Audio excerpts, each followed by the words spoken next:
बिस्मिल्लाहिर्रहमानिर्रहीम जी स्टूडेंट। तो हम आगे देख रहे थे, मुग़ल एम्पायर्स तक पहुंच आए थे। और मुग़ल एम्पायर्स में हमने डिस्कस कर लिया था ज़ीरुद्दीन बाबर को भी और फिर हुमायूं को भी। ठीक है, हुमायूं खान। और अब हम नेक्स्ट चलते हैं हुमायूं के बेटे की तरफ। हाँ जी, क्या नाम था हुमायूं के बेटे का? अकबर बादशाह। ठीक है, तो ये यहाँ पे मैंने छोड़ा था, आपको स्क्रीन शो हो रही होगी सबको। जी स्क्रीन क्लियर है, आवाज़ क्लियर है?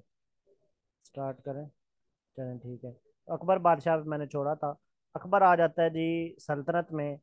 और मुगल सल्तनत का ये तीसरा बादशाह है, 1556 से 1606। ठीक हो गया। और यहाँ पे दोबारा से इसको देख लेते हैं। अकबर 1556 से टू 15, 1556 से लेके 1605 तक, 1605।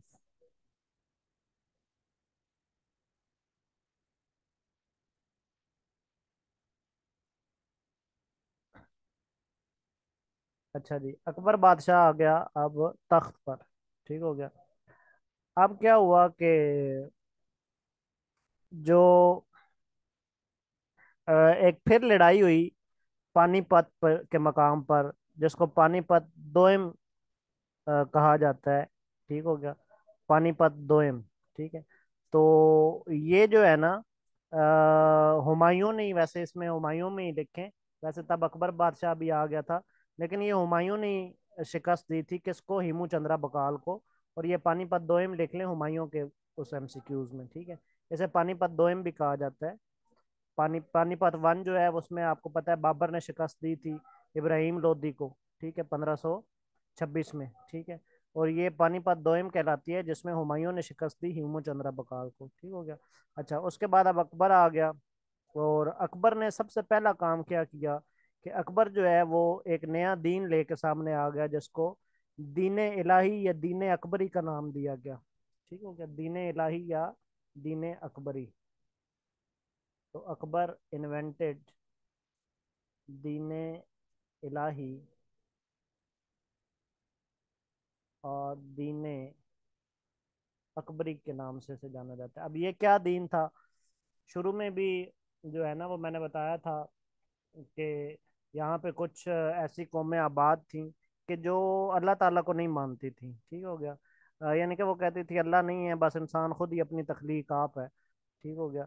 और ये अब दीन इलाही क्या था कि जो क्रिश्चियनिटी थी या बुद्धिज्म था या हिंदुइज्म था, इसकी जो गुड डीड्स थी, जो अच्छी अच्छी चीजें थी, उनको मिलाकर एक दीन बना दिया गया।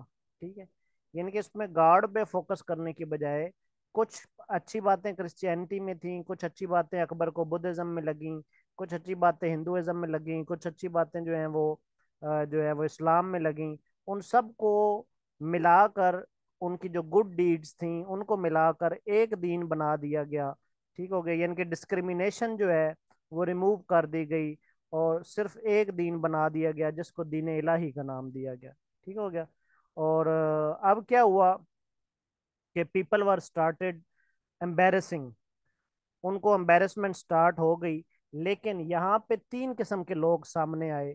ठीक है, जब ये दीन इलाही सामने आया, अकबर ने दीन इलाही इजाद किया, और इसने भी, अकबर ने भी कहा कि अल्लाह ताला जो है ना, उसको तो, वो तो अल्लाह ताला है ना, तो हम जो है वो क्यों आपस में झगड़ते हैं? क्यों हमने इतने दीन बनाए हुए हैं? ये इस्लाम है तो ये बुद्धिज्म है, तो ये हिंदुइज्म है, तो मुख्तलिफ दीन जो हमने बनाए हुए हैं, क्यों ना सब की अच्छी अच्छी बातें लेके एक ही दीन बना लिया जाए और आपस में मिल के इत्तेफाक में रहा जाए। तो उसका कॉन्सेप्ट ये था, उसका नज़रिया ये था। ठीक हो गया। और इसने एक किस्म का जो नजरिया दिया वो मिलता जुलता था वहदतुल वजूद से। ठीक है, वहदतुल वजूद, वहदतुल वजूद। वहदतुल वजूद क्या थी? ये तब कुछ ऐसे किस्म के लोग थे जो इस नजरिए के कायल थे वादतुल वजूद के। वो भी यही कहते थे कि खालिक जो है ना, खालिक वो कोई अलहदा से कोई नहीं है, सारे बंदे जो है ना वो एक ही हैं। खालिक अपनी मखलूक के अंदर ही है। ठीक है। अगर मखलूक खत्म हो जाएगी तो खालिक खत्म हो जाएगा। ठीक है, यानी कि मखलूक ने मिलकर ही एक निज़ाम चलाया हुआ है, कोई अलहदा से खालिक कोई नहीं है। ठीक है, तो ये वादतुल वजूद के कायल थे, यानी कि सबका वजूद एक है, कोई डिस्क्रिमिनेशन नहीं है। तो ये नज़रिया भी मिलता जुलता था दीन इलाही से। अच्छा, यहाँ पे तीन किस्म के लोग थे। ठीक है, अब यहाँ पे इसकी सल्तनत में तीन किस्म के लोग सामने आए। एक वो थे जो अपरच्यूनिस्ट थे, अपरच्यूनिस्ट। एक किस्म के वो लोग थे जो अपरच्यूनिस्ट थे। अपरच्यूनिस्ट कैसे कहते हैं? खुशामदी लोग। ठीक है, ये कहते हैं ना जी, मसलन जो बादशाह की खुशामद करते रहते थे, जो वो कह देते थे, बादशाह सलामत कहते थे, हाँ जी कहाँ चिट्टा है, तो वो कहते थे बिल्कुल कहाँ चिट्टा है। ठीक है, कहाँ तो होता ही चिट्टा है, कहाँ तो काला कभी देखा ही नहीं गया। ठीक है, वो जो हमें काला कहाँ नजर आता है, वो तो हमारी आंखों के अंदर जो काला दायरा है उसकी वजह से काला कहाँ नजर आता है। लेकिन कहाँ जो कौवे का ओरिजिनल कलर है वो तो है ही सफेद। मतलब यानी कि अगर बादशाह ने कह दिया ना कि कौवा जो है वो सफेद होता है, तो उन्होंने फिर खुशामद में क्या नहीं कहना होता था कि कौवा जो है वो वाकई सफेद होता है। ठीक हो गया। और कल को बादशाह ने फिर अगर कह दिया कि नहीं कौवा काला होता है, तो उन्होंने काले कौवे की उसमें दलाइल देने हैं। ठीक हो गया। तो ये वो लोग। आवाज नहीं आ रही?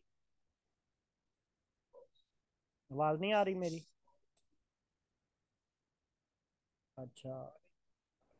अच्छा, जिनको वो जिस भाई को नहीं आ रही वो अपना दोबारा रिकनेक्ट कर लें, शायद आपकी तरफ से सिग्नल इशू होगा।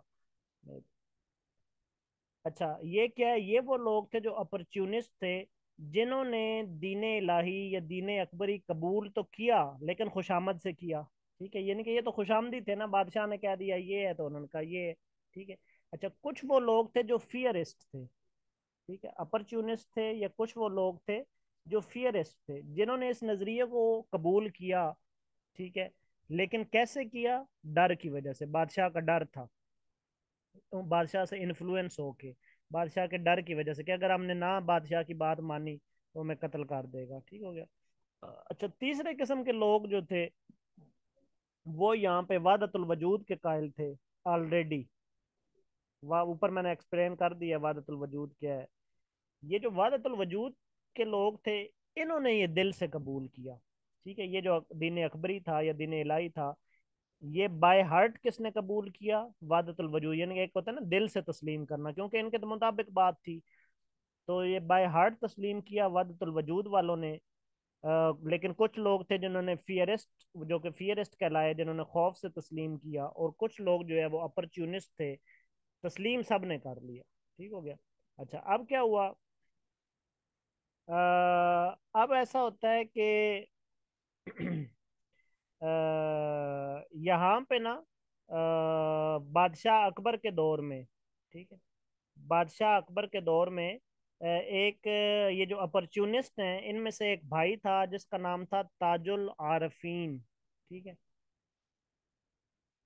अमैन ताजुल आरफीन। ये कहाँ से था? अपॉर्चुनिस्ट से था, खुशामदी था।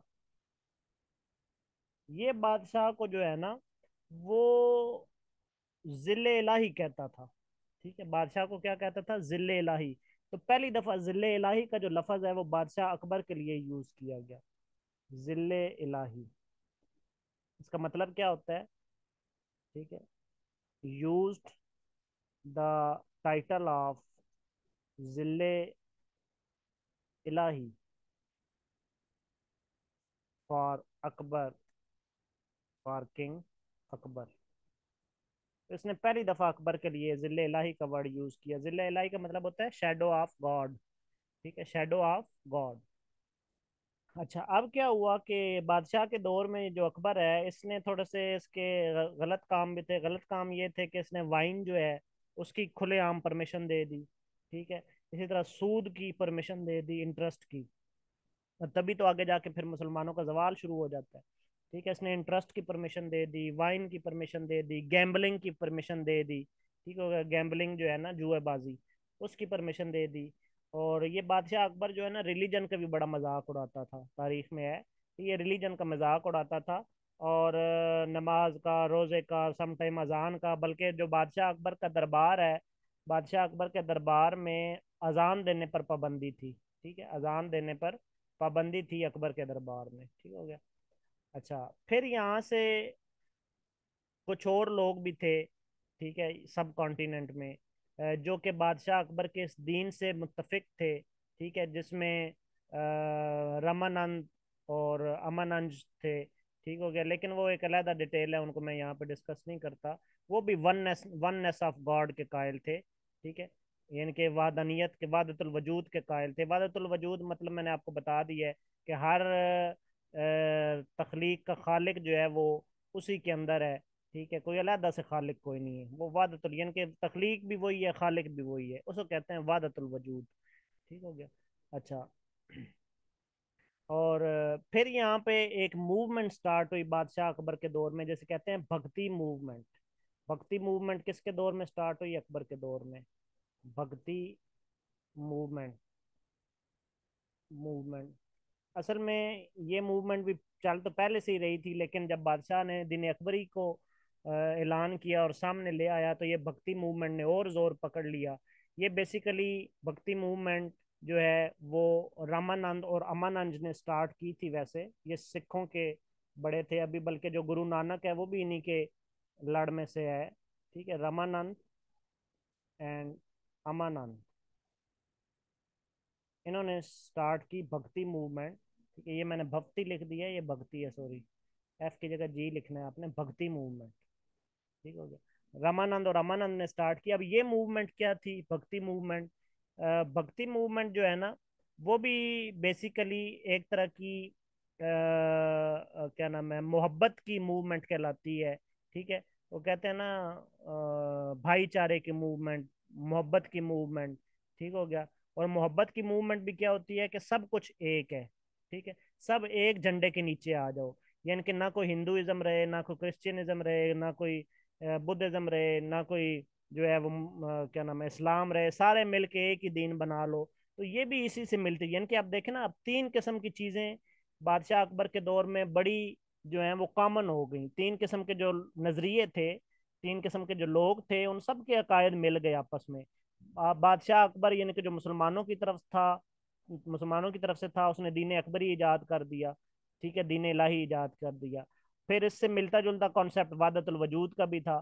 फिर इसी से मिलता जुलता कॉन्सेप्ट जो है वो भक्ति मूवमेंट का भी आ गया। तो ये सारे एक तरह से जो है ना वो पुलाव पक गया, और यहाँ पे सारे जितने भी मजाहब है उनकी बातों को मिक्सअप करके एक अलहदा से दीन जो है वो स्टार्ट कर दिया गया। ठीक है, जो कि एक बहुत बड़ा ड्रॉबैक था मुसलमानों के लिए। ठीक है, ड्रॉबैक बहुत बड़ा एक जो है यहाँ पे ये लूप होल बना, और मुसलमानों की नाकामी का आगे बायस भी बना, मुसलमान इंतशार का शिकार हो गए। ठीक हो गया। बहरहाल फिर ये है कि अकबर के दौर में जो है ना वो खैर इस मूवमेंट को काफ़ी सपोर्ट मिली। ठीक है, दीन इलाही, और ये दीन इलाही वाज द, आप समझे कि was the political edition of bhakti movement. ठीक हो गया, ये एक पॉलिटिकल एडिशन थी उसी भक्ति मूवमेंट की, यानी कि उसी तरह का ये एक क्या नाम है, दीन था, भक्ति मूवमेंट से मिलता जुलता। ठीक है। अच्छा, अब क्या हुआ कि अब ये जरूरी हो गया था कि कोई ऐसा शख्स आए कि जो इस दीन इलाही को काउंटर करे। ठीक है, तो यहाँ से फिर अगेन कुछ इंपॉर्टेंट पर्सनैलिटी स्टार्ट होती हैं बादशाह अकबर के दौर से ही। ठीक है, मैंने थोड़ी सी आपको समझा दिया कि ये भक्ति मूवमेंट क्या थी, फिर मैंने आपको समझा दिया कि दीन इलाही क्या था, फिर मैंने यहाँ पे आपको समझा दिया कि वहदतुल वजूद क्या था और इसका कॉन्सेप्ट क्या था। ठीक है, अब ये तीनों कॉन्सेप्ट आपने जहन में रखने हैं, क्योंकि अब मुसलमान सारे बिगड़ रहे थे। ठीक है, वो अब जो दीन इस्लाम था उससे हटकर एक और दीन की तरफ जा रहे थे। तो यहाँ पे ये ज़रूरी हो गया था कि दीन इलाही को काउंटर किया जाए, या फिर जो भक्ति मूवमेंट है उसको काउंटर किया जाए, या जो वहदतुल वजूद का कॉन्सेप्ट है उसको ख़त्म किया जाए। ठीक हो गया। और भाई आवाज़ बंद कर दें, किसकी आवाज़ आ रही है? ठीक है, वहदतुल वजूद जो है उसको भी यहाँ से ख़त्म किया जाए, तो ये बड़ा ज़रूरी हो गया। वो कहते हैं ना, मोहब्बत भी ज़रूरी थी और बिछड़ना भी ज़रूरी था।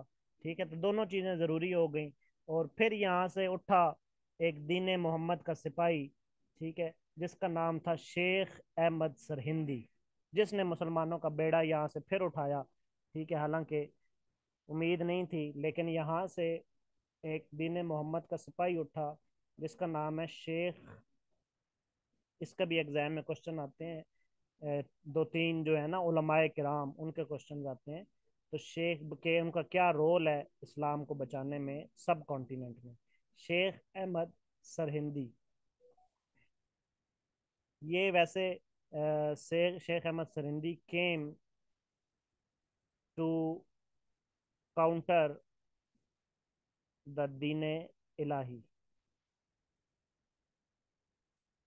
इलाही, ठीक है, टू काउंटर द दीन इलाही। अब शेख अहमद सरहिंदी कौन थे, इनके बारे में थोड़ा सा देख लेते हैं।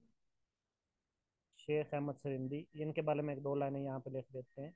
Sheikh Ahmad Sirhindi, Sirhindi was born in Sirhind, Sirhind ये विलेज है सियालकोट का, विलेज ऑफ सियालकोट, इन 1564, 1564, ठीक हो गया, 1564। अब ये आए and he started writing the letters to the different peoples of different positions, like Sufis, like royal courts, like even Akbar बादशाह, अकबर किंग, ठीक है, सलीम, ठीक है। और इसने उन लेटर्स में कहा कि ये जो वादतुल वजूद है ना, ये कॉन्सेप्ट गलत है। ठीक है, वादतुल वजूद का कॉन्सेप्ट गलत है, बल्कि जो रियल कॉन्सेप्ट है वो वादतुल वजूद नहीं बल्कि वादतुल शहूद होना चाहिए। ठीक है, तो इसने वादतुल वजूद की बजाय वादतुल शहूद का कॉन्सेप्ट दिया कि हर इंसान का जो खालिक है वो मखलूक ही नहीं है। ठीक है, यानी कि मखलूक के अंदर ही उसका खालिक नहीं है, बल्कि जो जितनी भी तख्लीक है ना वो अपने खालिक की गवाही देती है कि कोई ना कोई कोई और खालिक है। तख्लीक जो है वो सिर्फ शहादत के लिए है, यानी कि तख्लीक सिर्फ गवाही के लिए है। तख्लीक जो है या मखलूक जो है वो खालिक नहीं है। ठीक है, मखलूक जो है वो खुद खालिक नहीं है, मखलूक सिर्फ शहादत देती है कि हमारा कोई और खालिक है। तो इसने वादतुल वजूद की जगह कौन सा कॉन्सेप्ट दिया, वादतुल शहूद का। ठीक हो गया, तो ये दूसरा कॉन्सेप्ट यहाँ पे आया।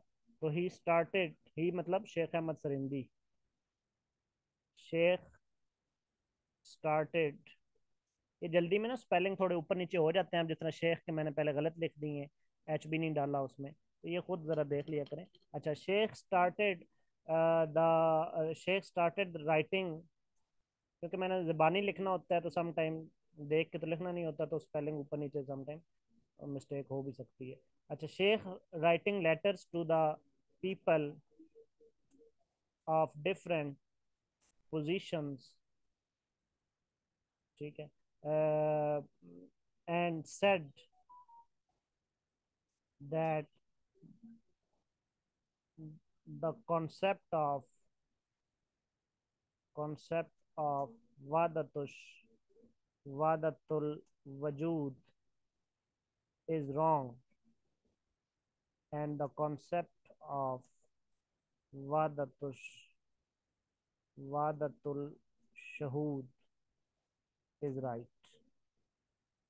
ठीक हो गया, इसने कहा वादतुल वजूद गलत है, वादतुल शहूद ठीक है। हर मखलूक में उसके खालिक की गवाही है, लेकिन खालिक अलग है, मखलूक अलग है। ये वादतुल शहूद है। ठीक है, कि हर मखलूक में उसके खालिक की गवाही जरूर है, लेकिन खालिक और है, मखलूक और है। ठीक हो गया। अब लोगों के जेहन में ये आइडिया बैठ तो गया कि ठीक है, शेख अहमद सरंदी साहब बात तो ठीक कर रहे हैं, लेकिन वो बेचारे मजबूर थे इसको ओबे करने से, या इसको ओपनली इसको मानने से।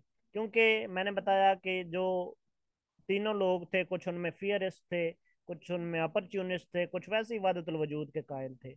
तो लोग जो है वो डरते थे बादशाह से, तो वो कहते थे कि नहीं, आप इसको हम मान नहीं सकते। ठीक हो गया, तो अब लोगों ने आहिस्ता आहिस्ता बादशाह को जाके लेटर वो दिखाना शुरू कर दिए कि बादशाह सलामत, ये जो बंदा है ना ये आपके खिलाफ बोल रहा है।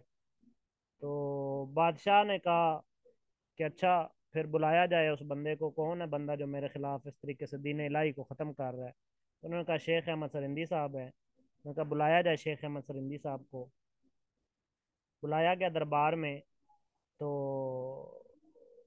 शेख अहमद सरिंदी से अकबर बादशाह ने कहा कि आप ऐसा करें कि आप ना पहले दरबार के आदाब सीख कर आए। जब दरबार में दाखिल हुआ जाता है तो सबसे पहले ताजीमी सजदा किया जाता है। ठीक है, बादशाह को सबसे पहले ताजीमी सजदा किया जाता है। तो आप मेरे सामने झुके भी नहीं। तो शेख अहमद सरिंदी ने कहा कि बादशाह सलामत, मुझसे गलती हो गई। मेरे प्यारे बादशाह सलामत, मेरे नहायत ही अदब व एहतराम वाले बादशाह सलामत, मैं लानत भेजता हूँ आप पर भी और आपके इस प्रोस्ट्रेशन के ऑर्डर पर भी। ठीक हो गया। तो बादशाह सलामत को लगी आग। बादशाह सलामत ने कहा ले जाओ शेख अहमद सरिंदी को जेल में डाल दो। ठीक है, तो सबसे पहले प्रोस्ट्रेशन का हुक्म जो है वो किस बादशाह ने जारी किया? बादशाह अकबर ने। ठीक है, the order of prostration, order of prostration, prostration कहते हैं झुकने को या ताजीमी सजदा करने को। Prostration was announced by Akbar. ठीक है, ऑर्डर ऑफ प्रोस्ट्रेशन इसने दिया, ताजीमी के किंग को जो है वो ताजीमी झुका जाए या सजदा किया जाए ताजीमी। ठीक हो गया। अच्छा, फिर अब शेख अहमद सरिंदी को तो डलवा दिया गया जेल में। अच्छा, इसकी पूरी तारीख पर ना एक किताब भी लिखी गई है जिसे कहते हैं आईने अकबरी। ठीक है, आईने, आईने अकबरी, उसमें ये सारी चीजें दर्ज हैं। आईने अकबरी। ठीक है, कौन लिखने वाला है जी? अबुल फजल इब्ने मुबारक। ठीक है? अबुल फजल, रिटन बाय अबुल फजल इब्ने मुबारक, इब्ने मुबारक। ठीक हो गया। अच्छा, लेकिन अब ये जो शेख अहमद सरिंदी का है, से वो तो जेल में चले गए, लेकिन अब इनका जो ये मिशन था ये जारी रखा शेख सुल्तान ने। After Sheikh Ahmad Sirhindi, Sheikh Sultan, Sheikh Sultan who was the father in law, father in law of Sheikh Ahmad Sirhindi, Sheikh Sirhindi, ये शेख सरहिंदी के फादर इन लॉ थे, ससुर थे। Continued, continued the struggle of Sirhindi, जो सरहिंदी ने कोशिश की थी उस स्ट्रगल को इन्होंने जारी रखा। ठीक है, तो अकबर बादशाह ने क्या किया? उन्होंने शेख सुल्तान को दे दी फांसी। ठीक है, अकबर बादशाह ने शेख सुल्तान को फांसी दे दी, यानी कि उनके फादर इन लॉ को फांसी दे दी। तो then Akbar hang, hang the Sheikh Sultan. Sheikh Sultan कौन थे? फादर इन लॉ थे शेख अहमद सरिंदी के। अच्छा जी, अब शेख साहब किधर हैं भला? शेख अहमद सरिंदी साहब किधर हैं? हाँ जी बताएं। जेल में है। ठीक है, शेख अहमद सरिंदी साहब जो है ना वो जेल में है। तो शेख साहब जो है ना वो जेल में है। अब क्या हुआ कि शेख साहब जो है ना, लोगों के जहनों में जो शेख सुल्तान है उन्होंने काफ़ी कोशिश की और लोगों को जहनों से कुछ जो है वो दीन अकबरी बाहर आ गया। ठीक हो गया। अब क्या हुआ कि बादशाह अकबर जो है उसकी डेथ हो जाती है, वो हो जाता है मर। और बादशाह अकबर के बाद इसका बेटा जो है वो तख्त पे आ जाता है जिसका नाम है Jahangir. After Akbar, his son Jahangir came into power and became the next ruler.